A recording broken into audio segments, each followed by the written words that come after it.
and that's the topic for today is the KPMs, key performance measures, and this is something that we are required to review, and it goes to the legislature. So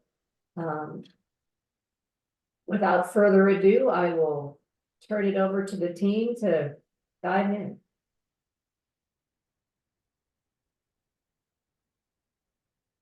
I think, sorry, there's so many screens, I can't figure out which one is which.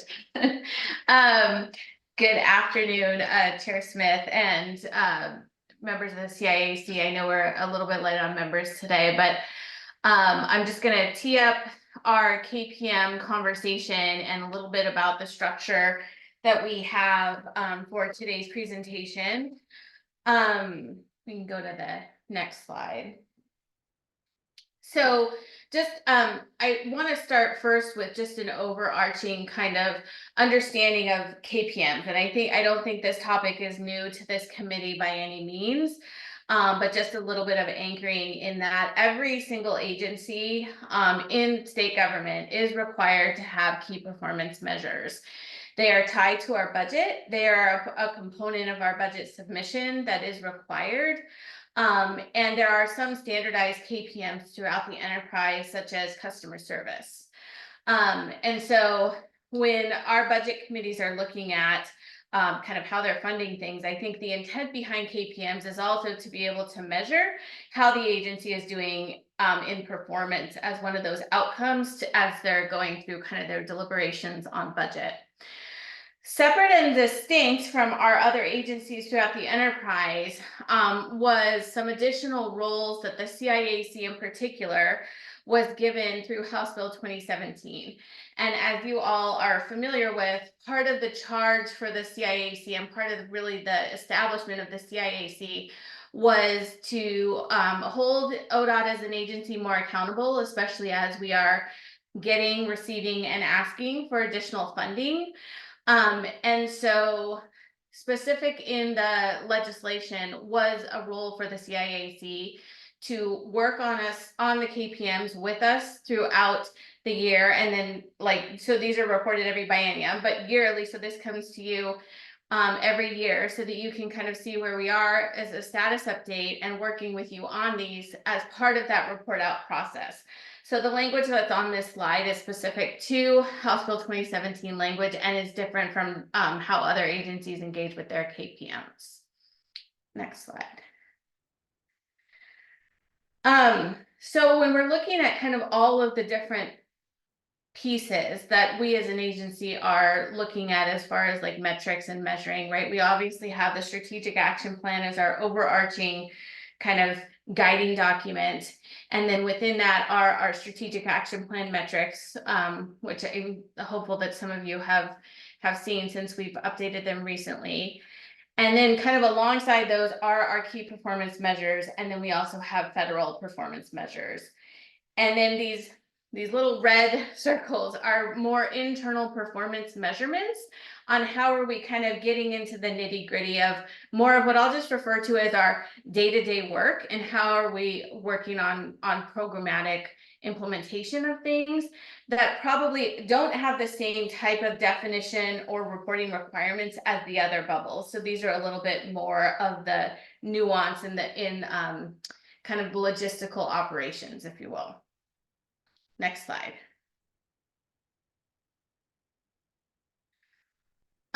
So we currently have 13 legislative KPMs, and I should have said that the KPMs have to be approved by the Legislative Assembly.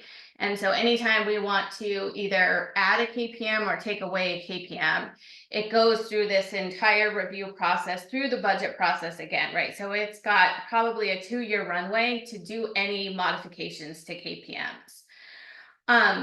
So right now we've got 13 that are categorized in 4 categories. And these are just kind of an overarching list, and I won't read through it, of what these are. And I think it's on the next slide as well. There we go. And then our newest one was the bike ped facilities index that was added last year. Next slide.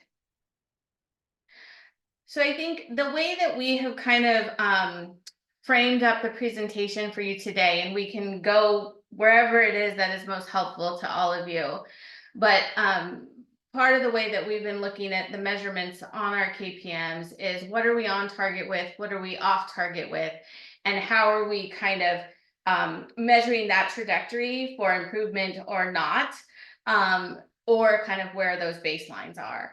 So the presentation today is, if you want, next slide, sorry, is categorized that way. So we've started with our kind of off target and worsening KPMs. So we can start there. We can start other places. I'll kind of leave it up to the committee, but I also did want to mention that we also have, although I again can't see my screen very well, we have all of our division administrators, most of our division administrators here today.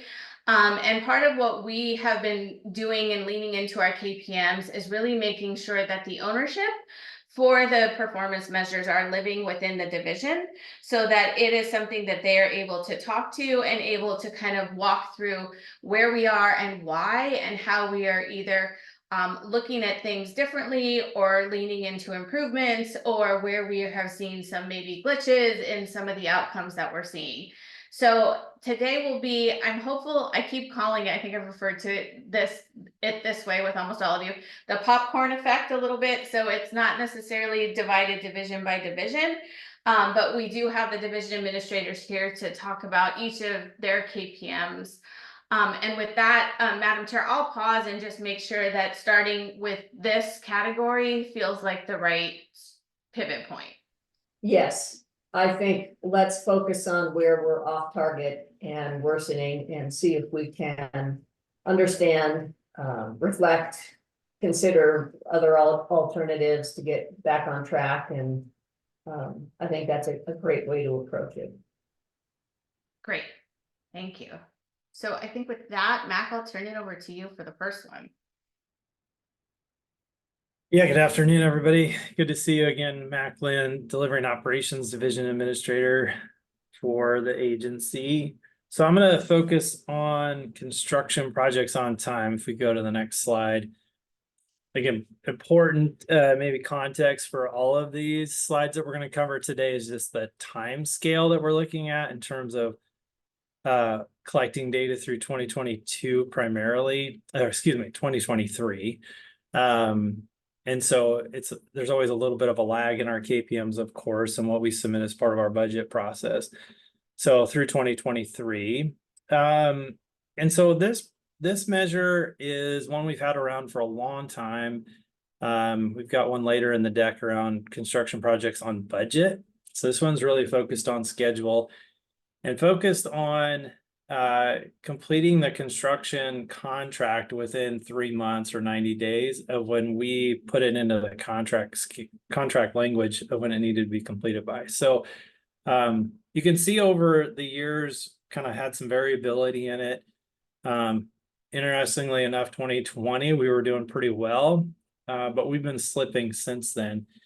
A few things I think important for the committee to understand is when we do have things that are outside of the control of a contractor, we do re-baseline some projects. So that first bullet point, we re-baselined 9 of the 60 projects that were late. And let me give you an example what that might be. Where we've had weather. So unplanned weather or significant event, like an emergency event. So think about some of the ice and snow that we've had. Wildfires certainly in some areas will have triggered a rebaseline. The other piece, we've been dealing over the last couple of years with significant regulatory changes, whether those be federal requirements or a prime example for construction that comes to my mind is our stormwater, which is our 1200 CA permit with DEQ. We had to implement that to some projects that were already into construction.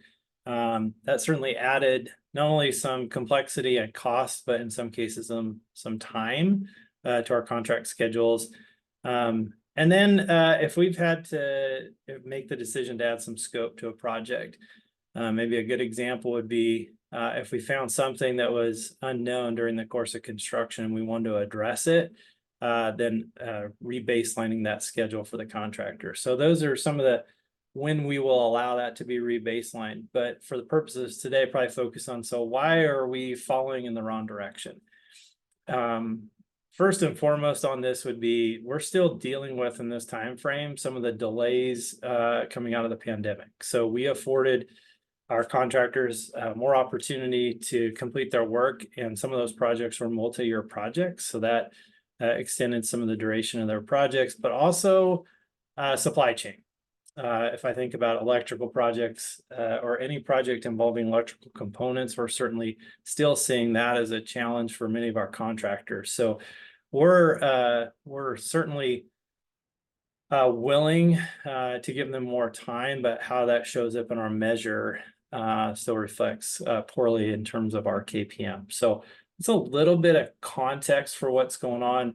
We are working as part of our project delivery improvement effort and working with our contracting industry on ways that we can improve this. So we don't like enforcing what's called liquidated damages if we don't have to, but certainly that's a contract mechanism to hold the contractor to their schedule if they are experiencing delay. Also working on how are we evaluating contractor performance, if there might be a systemic issue with one firm or not.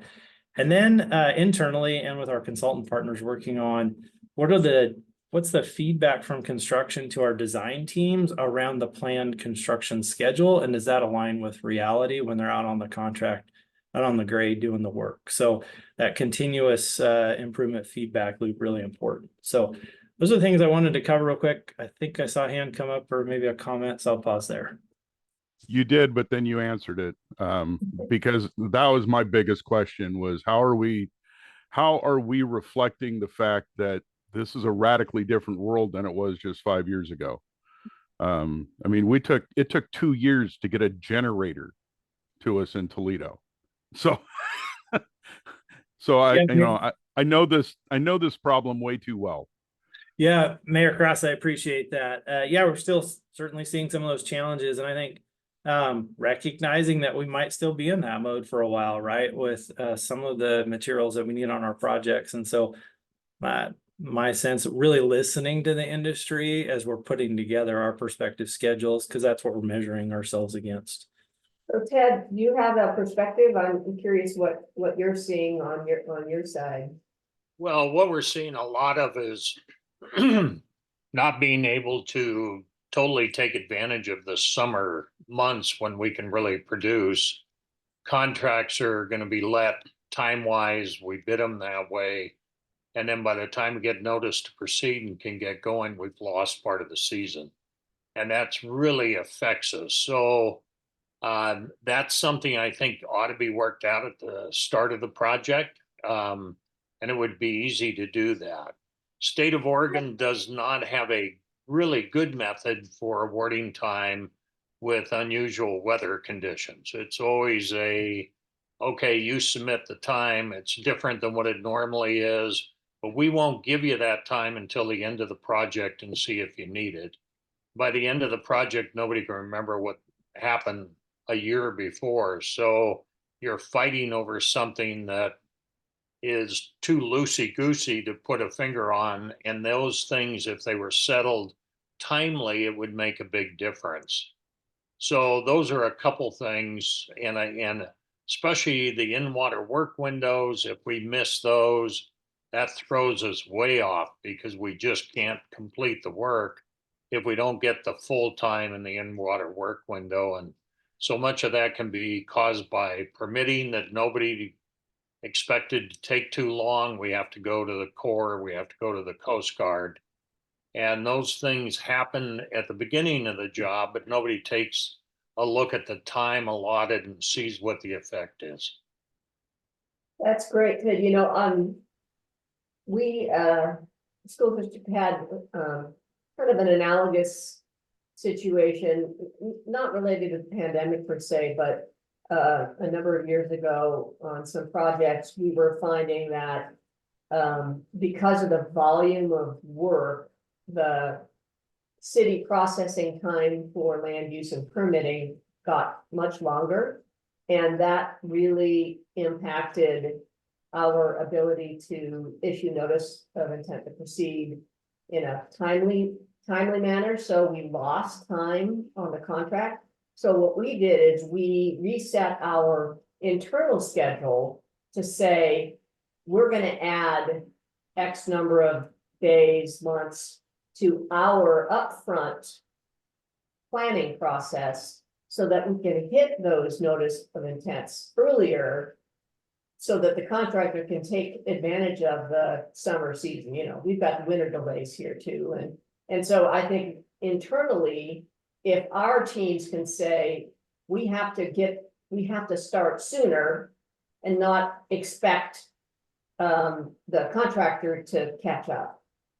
I think that, you know, it's just unfortunate, but the long lead times really make a difference. Well, the in-water work window is one of the biggest because that's controlled by people outside of ODOT and the contractor. And in many cases, you can't work with them. They're not really involved, and they're gonna just stick to the standard and they're not gonna let you go. Yeah, real quick, Ted, I appreciate you jumping in on that, Commissioner Smith, you as well. It's also interesting, I think, kind of during that high peak of escalation, we were certainly chasing bids, and in my term, really chasing what the market price was. So we did have a few contract, well, more than a few, a number of contracts in that 2022, 2023 time period, especially where we had to ask for bid extensions as we were working to figure out the funding. And so certainly we're seeing that slow down. We just had bids open today and we were at 80% of our engineers' estimates. I think that's a good example, but yeah, we were chasing that. And I think, Ted, to your point around the in-order work window and permit time, I think that's that feedback loop that I talked about of how are we getting our designers tuned into what the contractor reality is of getting those permits and building it into our schedule. Commissioner Smith, to your point as well. Mayor, it looks like you've got a point or got your hand up. Yeah, just real quick, on a microcosm scale, we're all going through the same things. We have to do a complete road rebuild this year, and we had to start planning that project in January so that we'd be able to start in June to get it all, because it's going to be almost a 6-week long period to do all the work that needs to get done. But we had to start in January planning it because that's the only way we're going to get through all the permits and everything else. One of the things that I think needs to happen is there needs to be some sort of an expedited permit process when it comes to ODOT getting work done, because of various things like in-water work periods, with the ability for, I mean, I'm going to point out Portland, people's ability to sue over things, people's ability to challenge permitting processes. There's got to be a way to get around some of the frivolous things that are being brought up around the state when it comes to getting permits. I think, Commissioner, if it works for you, we should probably move on to the next slide. Or Leah, does that work for you? It does. I think we lost. Oh, there they are. I think the next slide is DBE. Am I? Yeah. And so we have Angela Crane has joined us, and she is the Equity and Civil Rights Manager within the Office of Equity and Civil Rights, and has been pretty involved in the DBE utilization. So Angela, if it's okay, I'll turn it over to you. Yes, thank you, Leah. Hey, good afternoon. So the DBE KPM consists of two goals and targets. So one being the DBE goal based on our 2022 disparity study. And that is the actual that's measured. So for 2023, the 15.34%. And that is based on total contracting dollars committed to DBEs. That is our federal requirement. And also through our analysis of the 2022 disparity study. So our overall annual goal, triennial goal is 23.43. Our actual for 2023 again is 15.34, and that's based on dollars committed to DBEs. You look at the utilization compared to the goal of the agency of 25%. Utilization is then measuring the total number of contracts that are awarded to DBEs. So there's the difference between the actual and then the utilization numbers.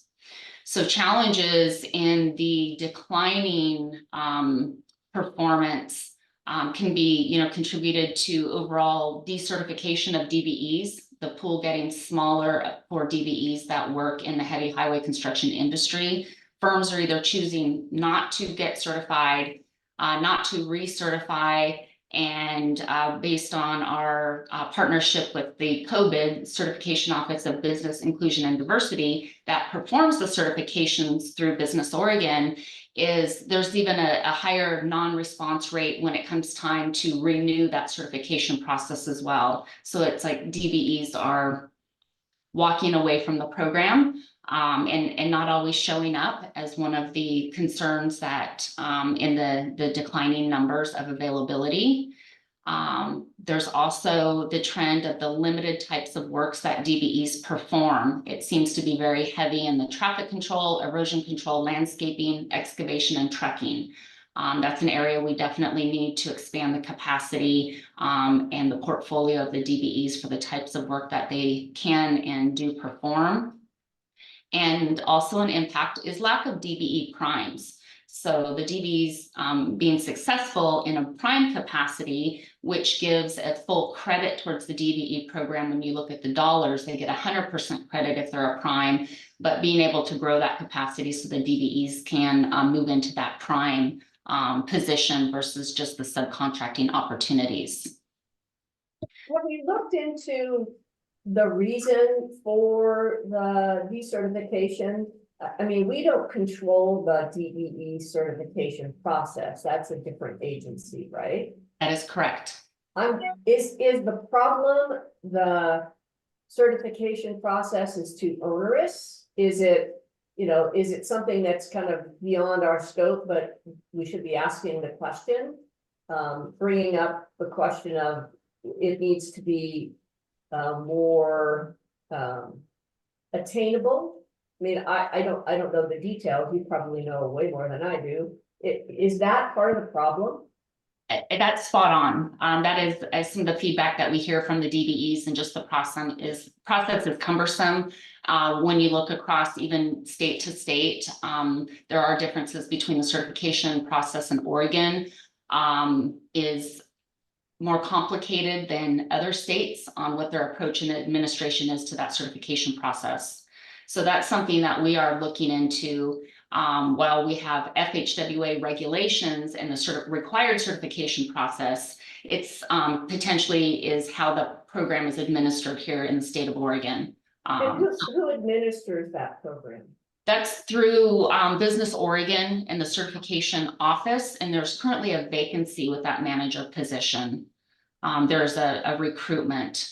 However, in our partnership with COBID, that is an area that we definitely want to explore more closely, is looking at Oregon's process and really being comparable to other states and what their process looks like to still successfully obtain that DBE certification. And there's also additional guidance that we're seeking through FHWA and reevaluating Oregon's process as well when it comes to DBEs, and unintentionally setting up barriers that are preventing DBEs to get certified or come back and get recertified. Do you think it needs to be elevated to the commission level to reach out to Business Oregon at their level to have, to open the dialogue? Are you getting good reception from your inquiries, or it seems like this is an agency to agency, all hands on deck, we've got to fix this problem, and it's not clear to me how hard people are working with it. Currently through the vacancy, that's a space that we're pacing with Business Oregon, that they're successfully able to fill that position as the leader of that office. At the same time, we also have an interagency agreement, and using that avenue as we're amending that agreement, for the ability to really take a closer look at what that certification process looks like from an agency to agency perspective. So I see those tools outside of the vacancy, unfortunately, but the tool to be able to do that through the interagency agreement and also through our FHWA partners through the Oregon Division Office, and seeking their support as well and guidance on ensuring there's compliance, and that we're also closely following the regulations enough that we're not preventing those DBE firms from fully participating. What is the structure at Business Oregon? Do they have a governing body?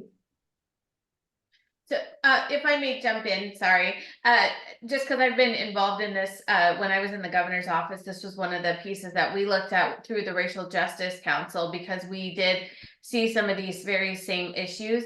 Business Oregon has a commission similar to our commission, Chair Smith. So they do have an operating commission. I am hopeful, as Angela indicated, that the recruitment and the new hire in this will be able to bring some change to how the program is working. I honestly, and I looked at some of the other division administrators, I have not seen a commission to commission letter before, but I would actually be interested in maybe having a follow-up conversation on whether or not that might be a good path for us. Okay. I'm just trying to, it sounds like there's a bit of a logjam, and if there's anything we can do to help that. If I can, there's a couple other things. Angela, you're right on, and thank you. That was a great report.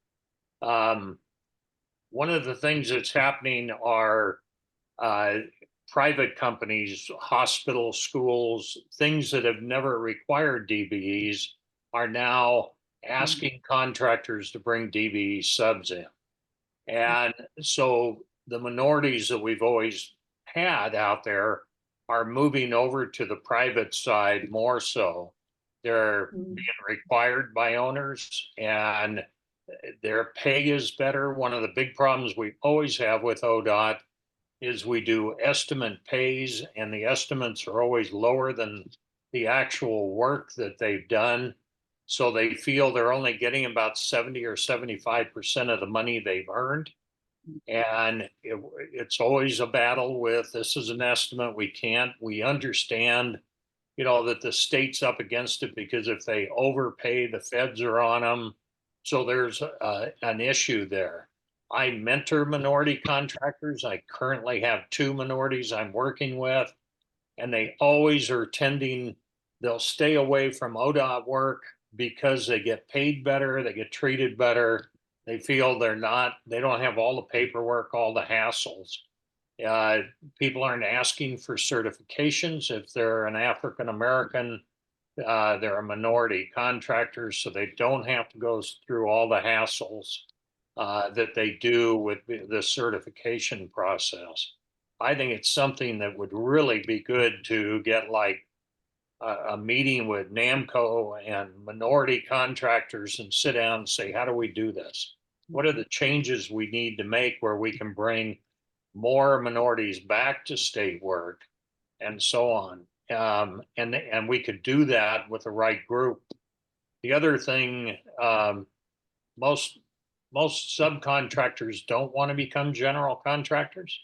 There's this fallacy that people believe if you're a landscaper or you're doing flat work or different things that you automatically want to be a general. Most smaller contractors are very happy doing specialty work. They make a good living at it. They go through it. They don't want to take on the headache of running a complete job.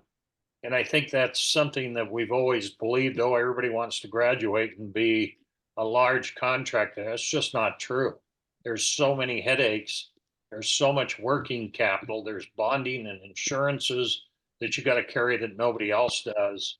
And it's very hard to find a minority contractor that really wants to graduate or grow into a general contractor. You'll search for that forever and won't find them. They do very well as specialty contractors, and they're not going to go beyond that.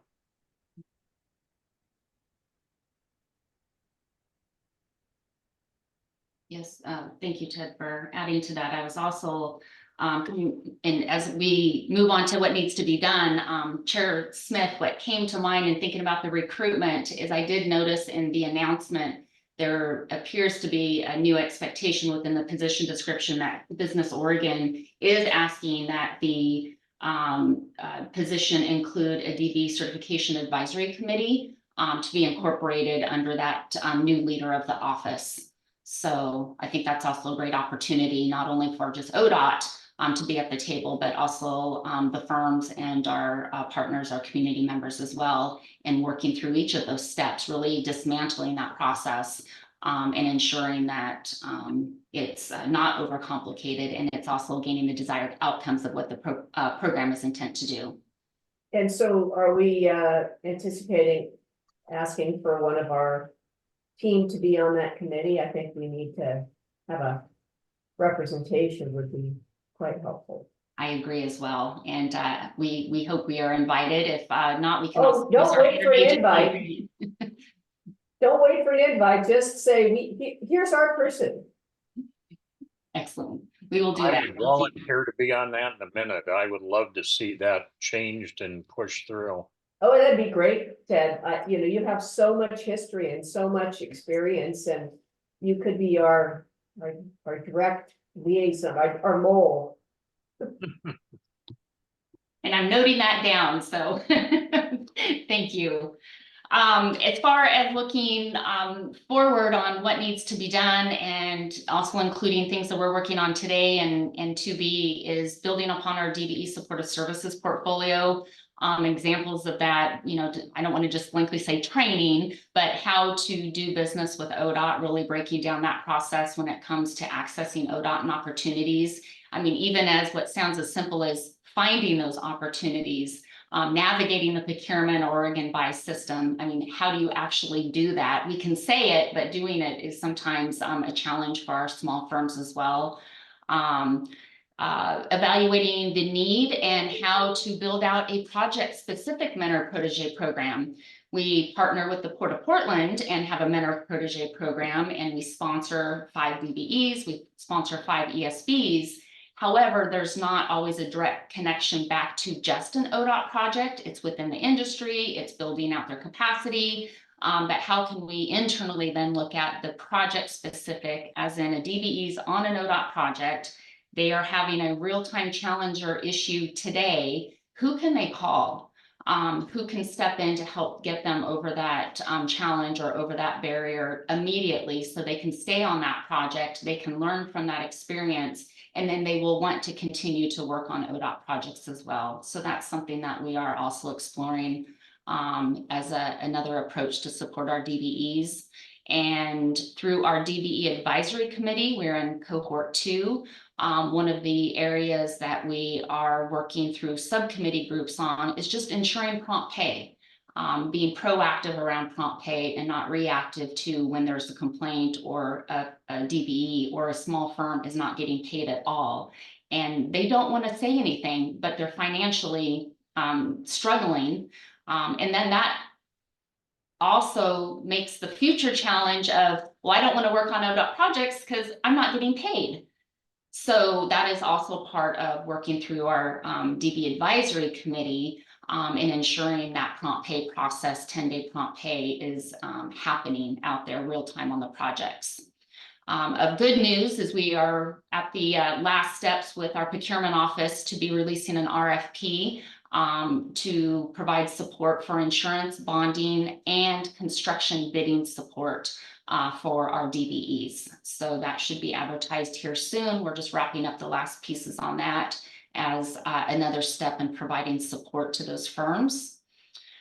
We have internal training to project management teams around the DBE. So ensuring that even ODOT's own REs and administrative staff, that our contract administrators over those contracts understand the DBE program, understand maybe what red flags are, understand what's going on as it relates to the DBEs as well, and either can address or have a resource or can escalate those promptly, so that way we are addressing them as an agency and they're not lingering out there. And again, preventing those DBEs from wanting to work on future ODOT projects.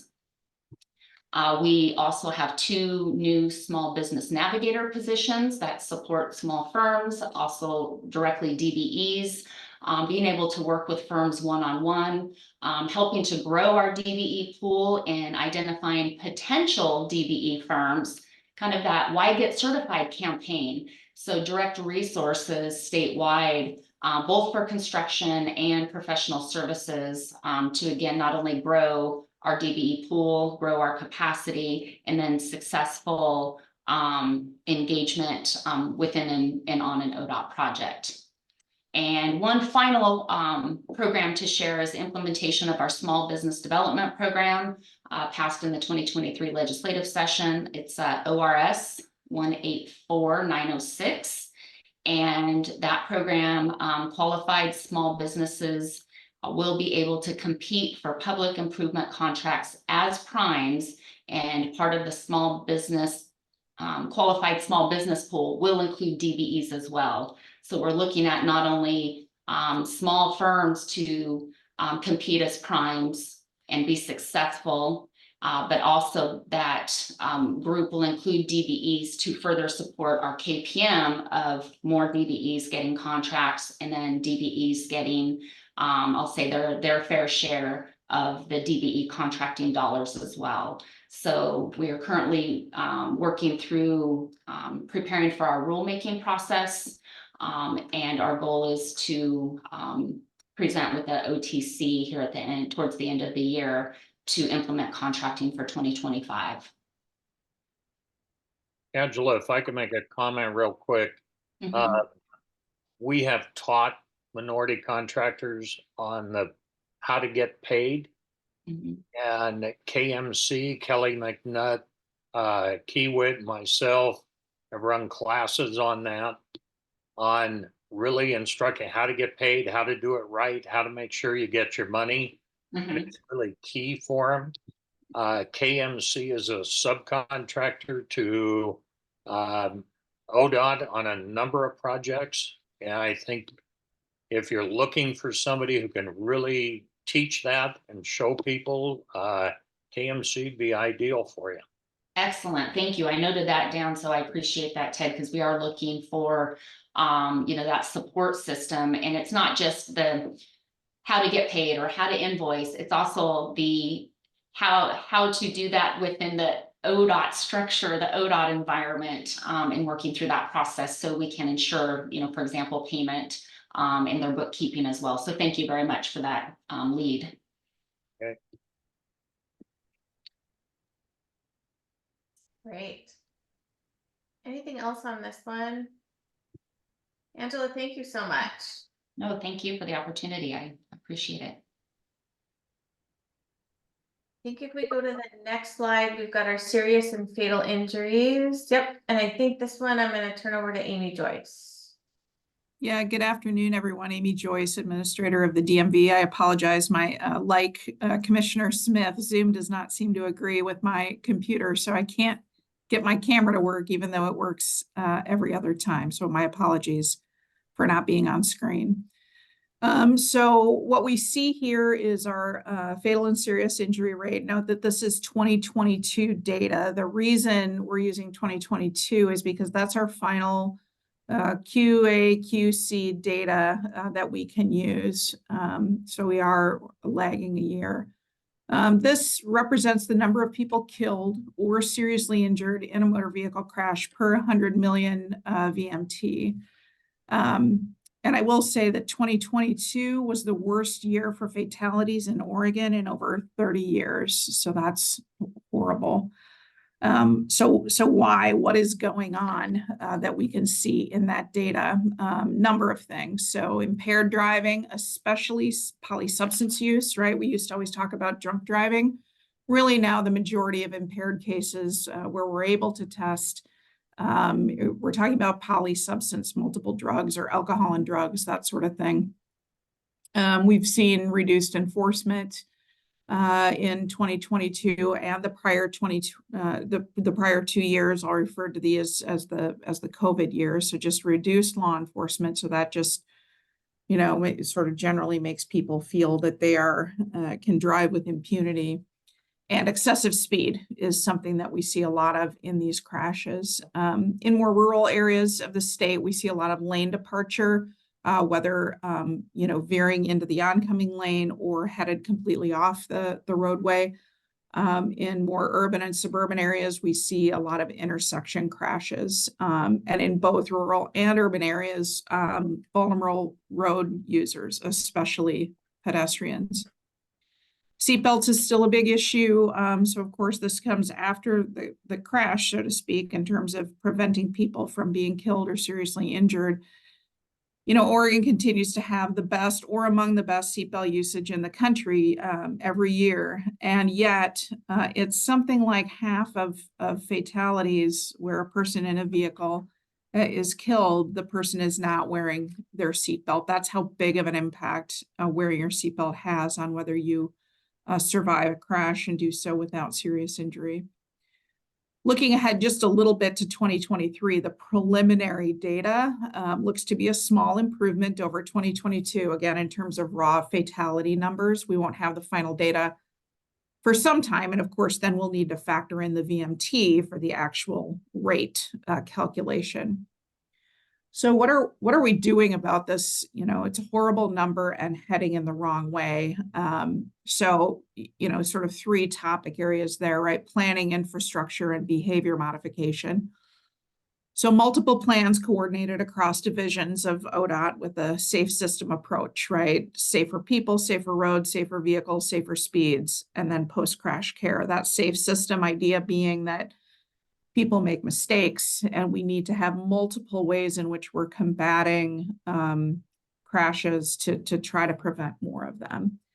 And I think, too, very importantly, adding the addition by the OTC of the Saving Lives strategic outcome in the strategic action plan, right, with actions and deliverables over the next 5 years, really is a call to action.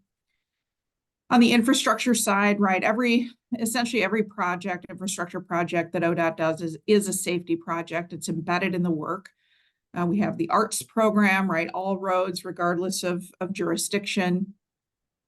We have the vulnerable road user fatal crash response team that has been stood up over the last 5 months or so. So monthly, if a vulnerable road user is killed, it's essentially an immediate look at what fast actions can we take to combat whatever went wrong in that situation. What can we do quickly to combat that from happening again? On the behavior side, if any of you are wondering why the DMV administrator is tasked with saving lives, I mean, of course, traditional DMV has as part of our mission roadway safety, but of course, for those of you who don't know or remember, the Transportation Safety Office, which used to be a division at ODOT, in mid-2021 became part of the DMV. And so we have that behavioral side of safety now as part of the DMV shop. So going forward, right, what are we doing about it? Is the focus, a big focus on local outreach, locally identified issues, and local solutions. So we've been on a months-long effort around the state, meeting with community members to hear from them, as well as to pitch the fact that ODOT TSO, Transportation Safety Office, has a lot of federal grant dollars that we can invest to help solve locals' data-backed issues with their local ideas. So that's a significant effort going on in line with the IIJA, but also as a best practice.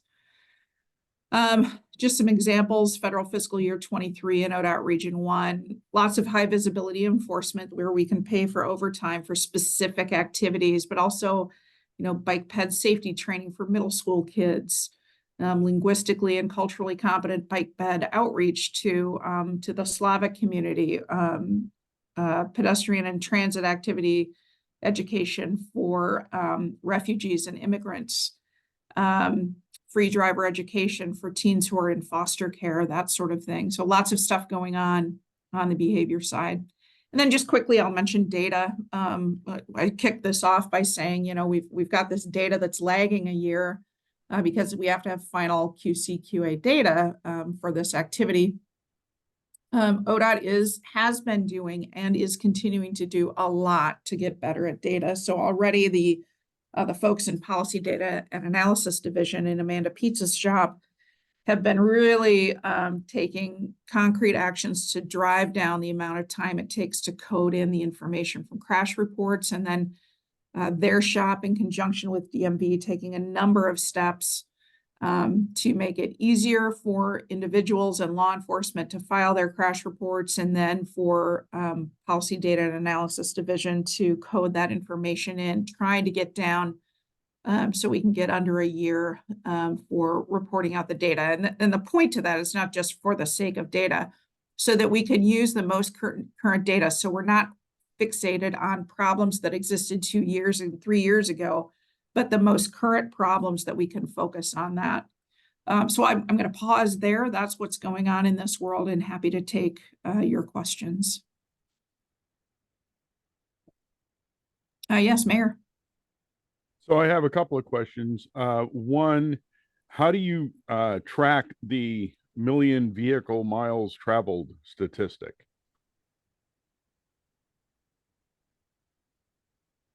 Well, I might turn to my colleagues. I mean, I think we track and calculate VMT for many, many reasons. So I'd We be happy are, to jump in there. yeah. Amy. Oh, Amanda, you're here. Thank you. Yeah, you bet. So we track, well, we estimate vehicle miles traveled. Okay. It's not a full accounting of how many miles are traveled. It's an estimation from traffic counters. We have permanent ones, we have temporary ones that we do across the state. Mhm. And in this way, it's able to see kind of the rate of fatalities to see if that changes based on how much people are driving or not. Okay. The reason I asked that question is because, at least here in Lincoln County, 2020 was the last, for lack of a better word, normal year we've had as far as traffic is concerned. Our traffic rates have gone through the bloody roof over the last 3 years. The number of people on Highway 20 and on Highway 101 has grown to a point where nobody recognizes it from where we were just a few years ago. And we've had more fatalities on 20 than at least in my recent memory. And so I see where this data is coming from. I'm just wondering,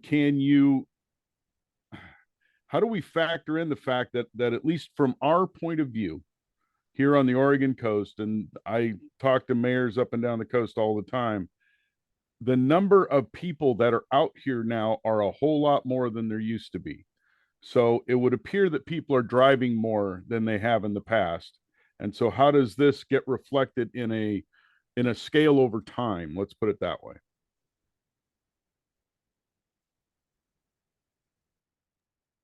Yeah, I mean, I think those are great observations. We'll talk in a little bit if we have time on the congestion measure, just to show kind of changes in travel patterns over time and what that's meant. But I think certainly we do see variability in where the traffic's occurring, and seasonality in some ways too, for different areas. And I think that's part of what we do is we look at the fatalities and make sure that we're tracking those. We upload the information now on a nightly basis, so we're seeing where that's occurring. We can see where patterns are starting to emerge. Whereas if we look at older data, like right now we're looking at 2022 data, right? A lot of things have changed in that time frame, and I think that's why the emphasis that Amy was talking about on the data, to get it more current, because we are seeing some of the changes that you're reflecting. I would look forward to seeing that data, because from our first responders out here, a lot of it is the crossing the line and the drivers being impaired in one or many ways. Yeah, it's such a challenge. You know, I don't know how you tackle the problem of the increase in impaired driving. I mean, there's not a whole lot we can do as an agency to move that needle. I mean, Yeah. I'm at a loss to figure out. We can't. I mean, the only thing we can do is change the infrastructure so that when it happens, it's not as severe, which I think we're trying to do. But the bigger societal global question of how do we get people off the roads that are driving impaired? I'm sort of at a loss of how do we tackle that? Yeah, thanks for that, Commissioner. Yeah, and I think that's where that's the behavioral side of thing, right? The Transportation Safety Office at DMV are completely focused on behavior. And so between high visibility enforcement to tackle DUI, to educating kids in middle school and high schools about, the impacts of using cannabis, the perception perhaps among some that Yep. that's not a big deal, that's not impairing, I can drive, it's like 50 years ago, I drive better when I'm drunk. It's, some folks today take the I drive better when I'm high perspective, right? And so those are the kinds of things that TSO is really, I think, on point for that behavior change, but agree 100% with you that it is incredibly hard to change behavior in that world. Where does distracted driving, i.e. texting and or being on your phone, fall within this? Yeah, Mayor, it's again in the TSO shop, encouraging people not to drive while talking on their phone, while texting or otherwise distracted. We do that through media. We do, Oregon has one of the toughest laws on the books in terms of the breadth of what constitutes distracted driving. You can't even hold a device in your hand. Right. So one of the toughest laws, some of the toughest penalties for if you're caught distracted driving, the tough thing to crack there is it is tough to catch somebody actually using their phone, even though we see it ourselves that people are doing it all the time. But yeah, that falls in our shop for behavior modification. And the last thing I want to point out, and I'm pretty sure Commissioner Smith deals with this too, is that, for example, our county sheriff's department is down double-digit deputies. They can't fill the positions. Most law enforcement across the state is undermanned, and that goes straight to the traffic enforcement. And so I don't know, I'm trying to understand how ODOT is supposed to up the enforcement activities if there's nobody out there to enforce it. I'm trying to see that part of the nexus. I get the education nexus. I'm not understanding the enforcement nexus. Yeah, thanks, Mayor. So one of the things that TSO can fund with those federal dollars is law enforcement. So until very recently, what we could fund was overtime, high visibility enforcement. And when you are short-staffed already, getting folks to do overtime can be a real trick. Recently, the last couple of years, the feds have loosened up a little bit and we can pay for some straight time. So that's how we do it. And we also do some other things for law enforcement, Mayor, like training and getting them equipment, that sort of thing. So we do have a role in helping law enforcement to do their job. So that's our wheelhouse there.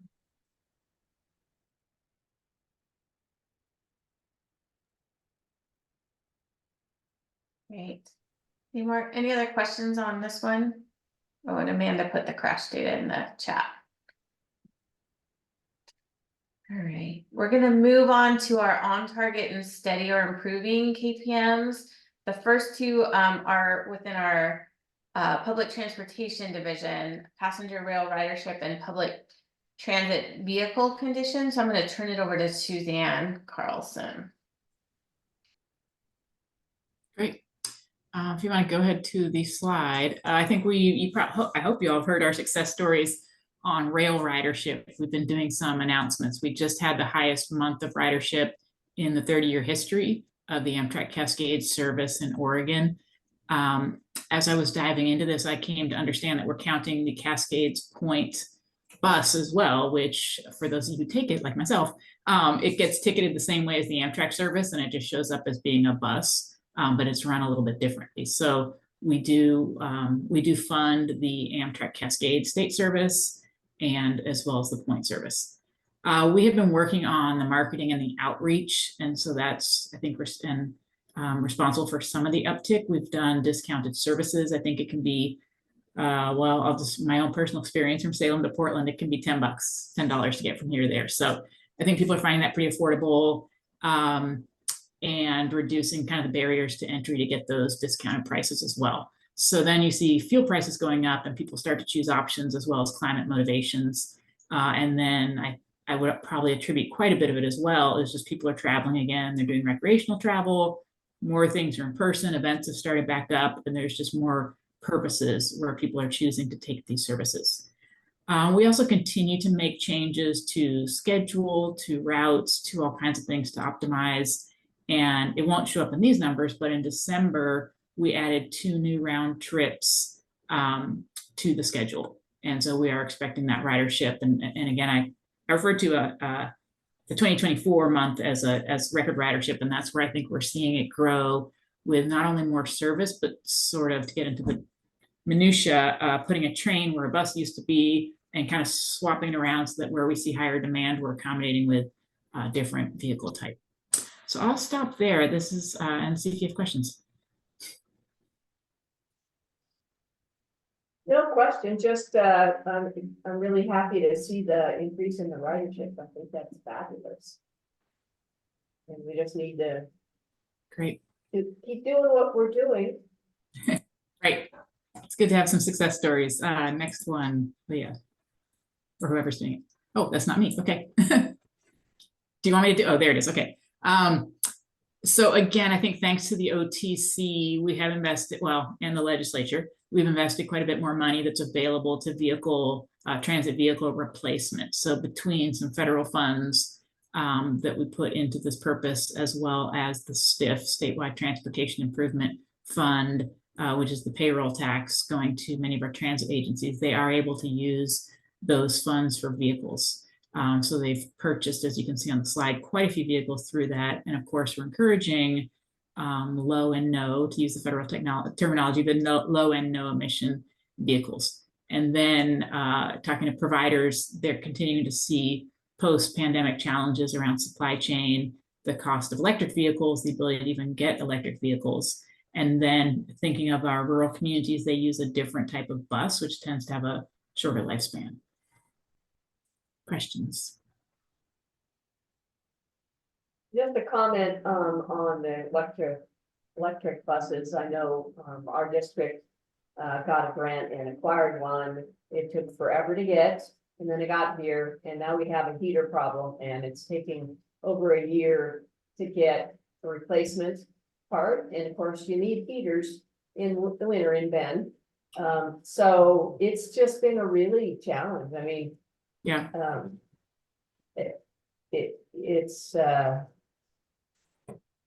It's a challenge with, you know, it's really going to slow down our ability to transition to electric buses. Agreed. Thank you, Commissioner Smith. And I believe there's one provider who's even making that type of vehicle right now. So need some help on the industry supply side. Great. Thank you, Suzanne. We're going to pivot back to Mac, who's going to talk about both bridge condition and I believe construction projects on budget. Yeah, so thank you, Leah. So bridge condition. So it's interesting when I think about, well, this chart makes it sound like we're doing all right. What's a little bit hidden on this is we have 2,700 bridges, and we do, in my opinion, a pretty phenomenal job of maintaining what we have. This graph would look a lot different if we didn't have what we call our major bridge maintenance program. So in 2023, so that last year, we completed 49 projects doing urgent or high priority repairs on bridges to keep them from falling below this threshold. We also repaved 53 bridges across the state, which would also keep it from falling below. So I want to give kudos to our team, not only our maintenance crews, but the contractors that we bring on board to make those repairs. What's not visible in this KPM is the percentage of bridges that are fair or poor, and that number is growing. So this kind of lumps everything together into this distress, that bridges that are not distressed. This also aligns with how we report federally on the condition of our bridges. But this number is going the wrong direction, and it's going to start going that direction faster as we get a little bit closer to the age of our interstate era bridges. So interesting fact I thought the committee might appreciate knowing. Ted, you probably already know this. When we were building out the interstate, we were building 60 bridges a year on average, which just blows my mind. Today, we build about 3 a year or replace 3 a year. So that age problem of our bridge assets is coming upon us here in the next 30 to 40 years, which sounds like a long ways away, but those bridges are old and we're doing a lot of work to try to keep them together. So that's probably, we've been talking a lot about asset conditions, funding package needs, all of that, and just I'll pause there for any questions or comments, but I'll pause there. So is the package that we're putting together for the legislature, does that include additional funding for the bridges? And if so, how will that change this metric? How long will it take for us to get back into good repair throughout? Yeah, great question, Commissioner Smith. Apologies for not having those notes pulled up in front of me because I could answer that last part of that question more expressly. But yes, it is part of our funding needs presentation that we've presented to the legislature. It's part of our preservation category, which to Administrator Joyce's comment earlier, everything we do has a safety component, and the preservation of our system, pavements and bridges, think signals and culverts as well, has an impact on safety if we're not able to keep them up into a state of good repair. So really focused on how do we do preservation treatments to the bridges to make them last as long as possible, but also replace them when they need to be replaced. Today we're doing 3 a year, or about a 900-year replacement cycle. And in that funding package needs analysis, we do demonstrate what that would get us to in terms of a replacement cycle. And I don't have that number pulled up in front of me, but I'll grab it for you and put it in the chat. So is the replacement then not in the preservation category, but in a different bucket? So Commissioner Smith, we do have replacement as part of that preservation, but not big bridges. So we did have to carve out at some point. It's not about something that we can sustain with preservation funding. So thank you. I just got a note from one of my team. We go from about 900-year replacement cycle to 100-year replacement cycle with the funding needs that we presented to the legislature. But there are a number of bridges, think big bridges, I think over $75 million to replace, which still sounds like not that big a number in terms of a bridge, that would not be captured in that preservation fund. So Mayor Cross, I'm thinking of you on the coast. There's certainly some big river bridges along our coastline that wouldn't be able to get to. So Commissioner, to your question, it's not the gold-plated number, right, to replace every bridge within 100 years. We did put some, what did we think is a good asset condition preservation replacement number in front of the legislature in terms of needs. Thank you.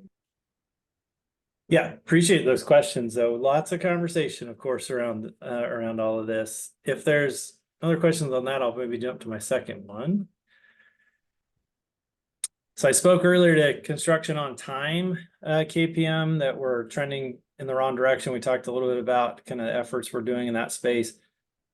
When it comes to construction projects on budget, so this is once we go to contract and our contractor's ability to deliver on budget, but also our team's inspection and administration of that project, we're doing quite well. I think that's a testament to our contracting industry partners in terms of managing to that low bid environment. So certainly there's always challenges that come up. We have baselined projects in the past. We only re-baselined, I think, one in this latest year. But generally when we get to construction, we're doing a pretty good job. I think in partnership with industry of holding to that budget. But certainly something we keep a really close eye on. Of course, when we think about change orders, or some of the things Ted was speaking to earlier around maybe changing site conditions or other events that may occur that may impact cost. I think you need to tout this number a little bit more publicly. Because seriously, a lot of people think that ODOT's a waste of money, but you're spending your money properly. You know, yes, things may not get done on time for all the various reasons that a lot of stuff in this state doesn't get done on time, but you're doing it within budget. And that's, you know, people got to understand that you are being good stewards with the money. And that is a good slide to let people know that. Yeah, I appreciate that, Mayor Cross. Certainly we've got some room to improve on the planning end of cost estimating projects, you know, several years out before we get to construction. But yeah, to your point, once we get into construction, we're actually doing really well, I think, with our partners in the industry. Good. Great. Leah, should we turn back to you? Yeah, so we're gonna, next slide, please. We're gonna go to on target and worsening KPMs. Mac is still first on this one for pavement condition, and then we'll pivot over to Amanda for traffic condition. Thank you. It's a little hard to keep track where we are, so appreciate that, Leah. So I think builds right into the bridge conversation. While the graph doesn't show it's moved that much in the right-hand side, it has dipped down. And what I think is more important for this conversation is we know it's going to start worsening faster into the future. So when we pull these numbers for 2024, we know or 2023 and 2024, we know it's going to look different. Part of that is pavements deteriorate faster than bridges, as an example, right? So bridge designed for 100 years, give or take. Pavement's more like a 15 to 50 years, depending if you're talking about the interstate, maybe even less than 15 years, but obviously they wear out faster. And we haven't been able to invest nearly enough in keeping our fair or better pavement miles up. And so we're seeing in that third bullet point on the right there, the percentage of our good pavements is at the lowest level it has been since 2001. So our pavement engineering folks who are monitoring this are really concerned and nervous about that future state. And so Commissioner Smith, your question earlier on bridges, this is also very much part of our funding needs conversation with the legislature in terms of we don't have interstate paving after 2027 in this state with the funding levels we're at. So at that point, we will prioritize the funds we do have to focus on the interstates, given the high speeds and the safety risk of that, but also just the economy of the state and the lifeline routes that are the interstates. So super concerning kind of stat we're at. The graph hasn't moved that much, but we know behind the scenes there's quite a bit happening in terms of what the future may look in terms of pavement condition. Mayor Cross, I see your hand. Yeah. Oh, so thank you. That's all right. How are we taking into account the fact that the state's population has doubled in the last 30 years, number one, and our heavy truck traffic has probably, if not doubled, tripled over that time?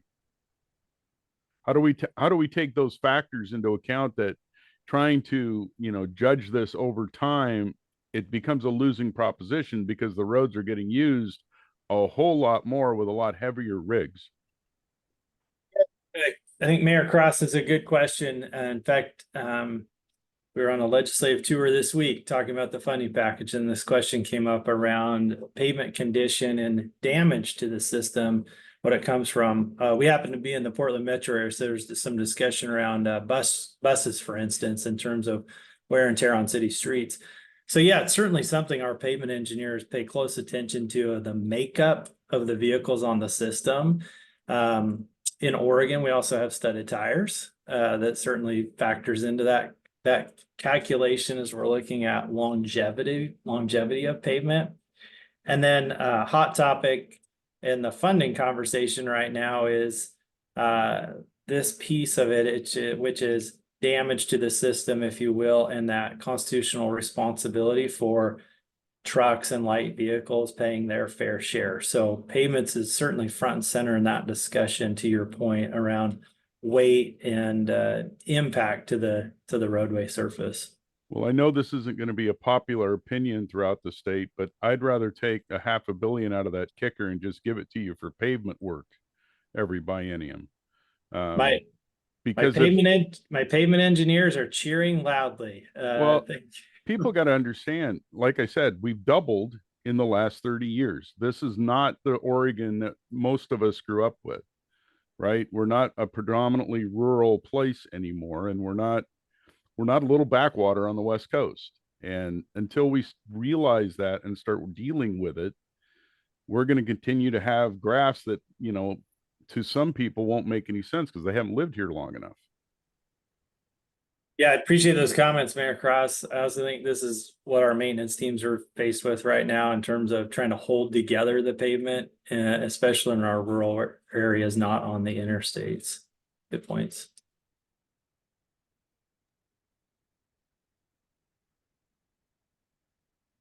We want to pivot to the next slide. And Amanda, I think that's, yeah, yep, traffic congestion. Yep, great. So I think we're all fairly familiar with congestion and why we care about it. So it's not only kind of longer travel times, it also is a variability of trips. So you know, you can't predict. I've been taking my husband to medical appointments in Portland lately because he broke his leg. And I plan like 2 hours ahead because you never know. And sometimes I'm right on time and sometimes I'm like an hour early. So that variability matters. It matters for freight trucks, like we were just talking about, because they can't plan their trip as well. So a lot of different reasons we track this and care about it. What this measure looks at is kind of the durations, the time that congestion is really bad.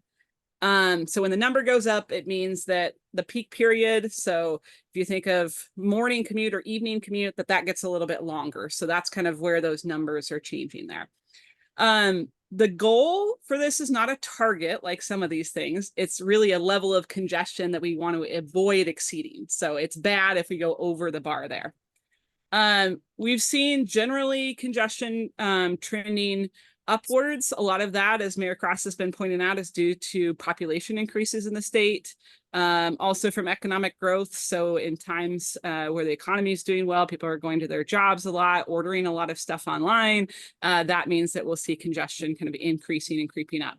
Not surprisingly, there's a huge drop off in 2020 due to the pandemic. We're seeing that steadily trending upwards again. We're not back, as you can see, to pre-pandemic levels. So we are doing kind of better overall in congestion. I think a couple interesting things I might point out that you can't see as easily in the data. If you look at it, most of the congested lane miles are in the Portland area. So Portland has 30% of the vehicle miles traveled, but 90% of the congested lane miles. So pretty big difference there. We've seen that rural vehicle miles traveled have increased slightly and urban has decreased. So both about 4%. That's pretty consistent with what we're seeing from the national trend side over the same time period. You'll see that data is shown for 2022 in June. On June 15th is when we released the 2023 data. It's part of our highway performance monitoring system report. So that's when that will be updated. We've had some discussions on if we should be changing the target. I'll say we had a recommended target that was modified by the Legislative Fiscal Office as we brought this forward. So I think Leah mentioned early on that there's kind of a process that these go through. So they modified it beyond a recommendation. We're probably going to try to get another year or two of data and then reset that baseline to show the reduction. That will be consistent with what the policy of the Oregon Transportation Plan says and with the actions we have on the Strategic Action Plan. So any questions on this? question. Why do you think, urban is gone down 4% and rural up at 4%? You think it's because people in the pandemic have moved to more rural areas and are telecommuting? Is that maybe anecdotally one of the reasons? Yeah, I mean, I don't have any kind of scientifically Yeah. proven reasons for all this. What I do have is just kind of observational, like you're saying, and what people have theorized. So that is one.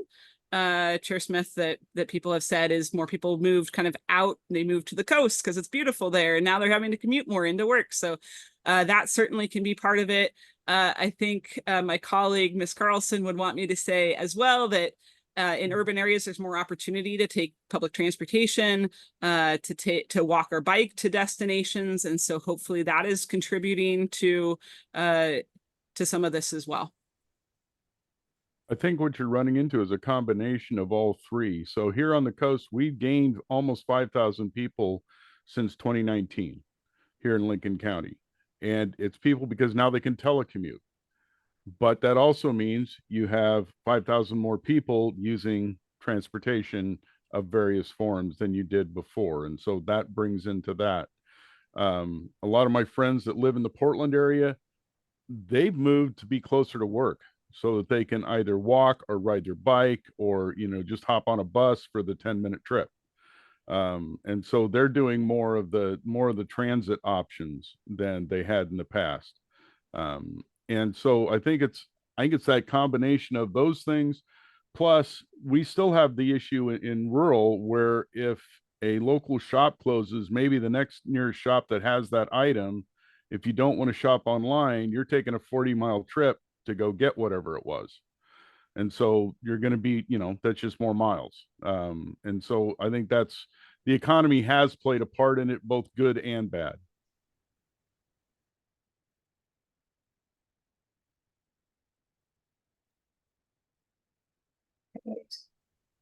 Any other questions on this one? Keep moving. The next slide, we'll move to our off-target and improving KPMs. The first one, I'm going to pivot it back to Amy, is our DMV service index, and that piggybacks with customer satisfaction, which while isn't totally DMV does have a piece of that one as well. Thanks for that, Leah. I'm really excited to talk about the DMV service index. So this is fairly new. Forever and ever, the measure, the KPM measure of customer satisfaction for DMV, it was wait times in field offices, and it was 20 minutes or less or something.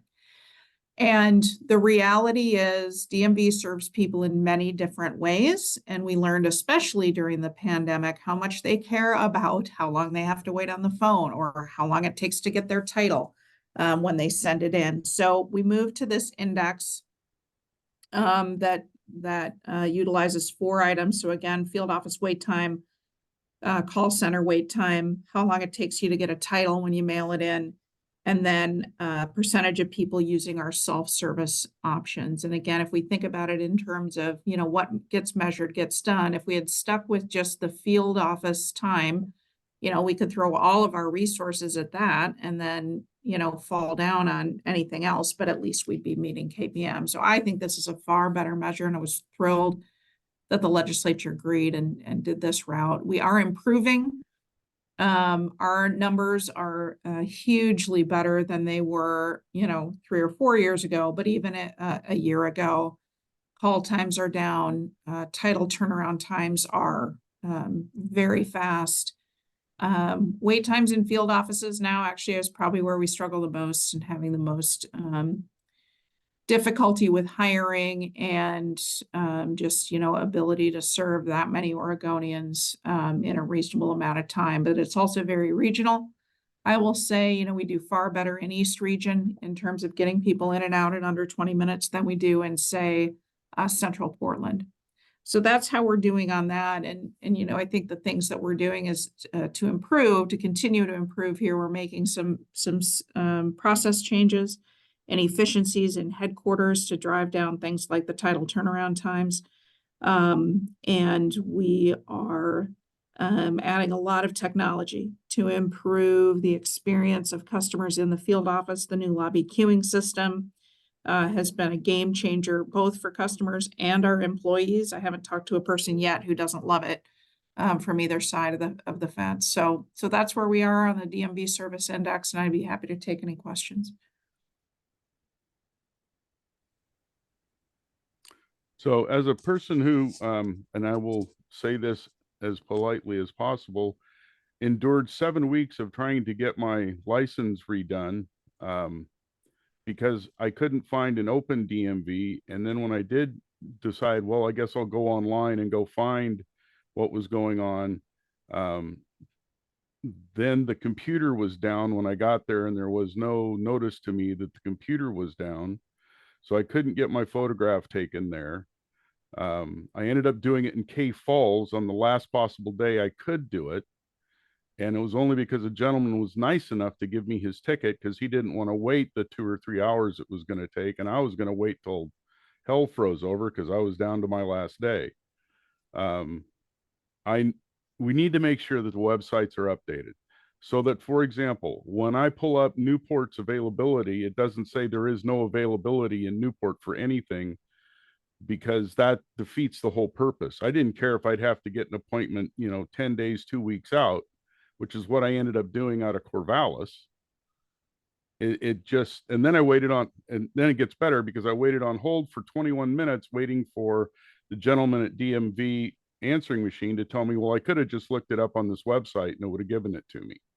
But nobody inside the office could have told me that the first time I came in that day, when they said, well, it'll be back up in an hour. And then I came back and it still wasn't up. And you get my drift here. Yeah, I do, Mayor, and thanks for that. I appreciate it. We've had a number of issues lately with our systems. And I could tell you we had about 3 of them. Every single one of them actually involved our private sector partners and issues they were having on their side. Now, that doesn't help our customers, right? They don't care. They just know that the DMV system is down. And then we struggle and we wrestle with this issue, I will tell you, in terms of, well, what do we put up on the website? Do we tell people we think it's going to be better in an hour? Do we not? Because we really don't know. That's our best guess, but it is a very fair comment. And we are working to make improvements on the IT side, both internally in our own systems and with our private sector partners who or federal partners who have some of our systems that we have to interface with that go down. But certainly we are always trying to do better. As you can see from this KPM, we are not meeting. I appreciate, yeah. You understand that I appreciate DMV. Okay. It's just, this was probably the most frustrating thing I've ever done with Oregon state government, as far as just trying to do something simple. One of the things, you did a great job of texting me about that appointment. Okay. The appointment was on a Tuesday morning. You shot me a text on Friday. You shot me a text on Monday. You shot me a text halfway to Corvallis. But nowhere in any of those texts were telling me that the computer was down and you wouldn't be able to do my service. So that maybe there needs to be some tweak to how that works. And that would have alleviated a lot of heartburn, at least on that one step, right? Yeah, if absolutely. Okay, something along those lines. Yeah, I appreciate that feedback. Yeah. And I like the idea of being able to do your photo online, like you're just going to use the same photo. But I'd lost 120 pounds, and people who looked at my old picture said, who the hell is that? So I figured I needed to get my picture done. I just didn't know it was going to be an ordeal. Yeah. And I know you guys are trying. I mean, I watched the guys down at K Falls running like chickens with their head cut off all afternoon, trying to keep up with everything. And you're right, the queue system works well. I saw it in action. I mean, the folks down there were quick when numbers were called. But it's one of those things where I probably got caught in the most perfect storm imaginable. And I just hope to God nobody else is ever caught in that storm, because I was literally 3 days from being my license out of date. And I like to obey the law. Yeah. Message received. Thank you, Mayor. Great. We have 5 minutes left, and so I'm going to pivot to, I think Suzanne has the last 2. One is transit rides, and then the new one, the new KPM for bike ped facilities. So Suzanne, if you want to kind of wrap it up with those two real quickly, that'd be great. You bet. Go one more slide forward. Okay, so this is probably a familiar pandemic tale. We were on a good pace and we were getting ready to drop those statewide transportation improvement funds into our system and to our providers to expand service when the pandemic arrived, pretty much at the same time. So it was a great lifesaver. We retained essential services, meal delivery, getting people to those jobs at places that were still open, et cetera. But really saw a shift in ridership that hasn't fully rebounded. There's some parts of the state that have rebounded and are at or above their pandemic ridership.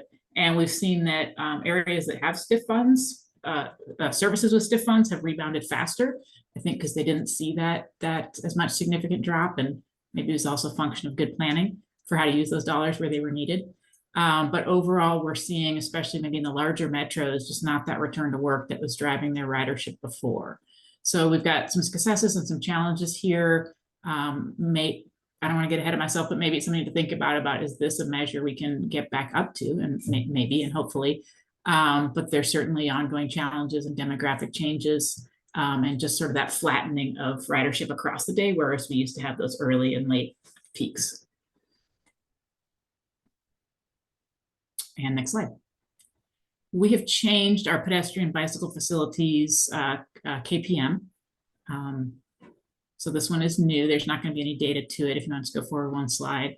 We wanted to incorporate, one thing that was happening was we would fix I'm going to oversimplify. We would fix a route and then there might be a jurisdictional transfer, or there might be some issue whereby we didn't get to take credit for that route, if you will, and for the investment that we made. So we wanted to have more of a fixed denominator. We wanted to know what the universe was that we were improving and rate ourselves against a set amount. Not that it won't change over time, but sort of establish a bunch of locations that are high priority and focus on those high priorities and be able to show success and measure success against where we really felt the meaningful improvements would be. And then we also incorporated crossing spacing. So I believe MUTCD, won't spell it out in the interest of time, sets that at 750 feet. And so measuring ourselves against a good standard of how frequently we're creating crossing spacing. So more to come, and you can just see on the slide where we're setting those goals. I just have to say, I'm very excited that we have this metric. You know, we had no good way to measure anything, no good way to answer anybody saying, you don't do anything for bike ped. And it's just not true. We've spent a lot of effort and a lot of time since I've been on the commission, at least, trying to, or actually funding and building and doing better in this space. So yay, keep going. Excellent, thank you. Great, and with that, Madam Chair, we have 1 minute to spare, so I will turn it back to you. You know me, I'm all about on-time performance. Anyway, thank you, everyone. Great presentation. I know you're a little concerned about the hopping around, but I think it worked great. We have a break in July, so everybody can spend an hour and a half doing something outside instead of in a Zoom meeting. And we will then see you all in August. And thank you, everyone. Anybody have any last thoughts for the good of the order? Thank you for putting up with me. You have been a very welcome addition, Mayor, and we appreciate your comments, your perspective, and you've really, I think, added a lot to the committee. So thank you. Keep up the poking, because that helps. And again, have a great summer, and we'll see you in August. Sounds good. Take care. Bye.